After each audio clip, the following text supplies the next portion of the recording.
You can also manually name out file history versions inside of Google Drawings. So let's say, for example, here I have this document, and if I want to name this version, you can go to File, and over here in Version History, you can click on Name Current Version. So I'm just going to go around and say version 122 for this one, just like this, and I'm going to press Save right here.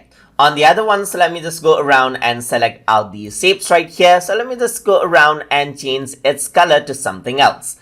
And now I'm going to save out as a different version. So I'm just going to go to File right here on Version History. Let me just go around and click on Name Current Version. So this is going to be version 2 right here. And this is going to be TutorTube as well. Similarly, I'm just going to delete this out in the third version. Go to File. I'm going to go around into Version History, Name Current Version, and this is going to be version 3 TutorTube, just like this, and I'm going to hit Save. So this is what I have, as you can see. So if I were to go around into File, onto Version History and see Version History, you would see all the version histories right here. But if I want to see only the version histories that I saved out with a name, then I can turn on the switch right here, and you can see the version histories right here. So there's version 1, as you can see, there's version 2, which I made yellow, as you can see, and version 3, where I deleted out the yellow boxes.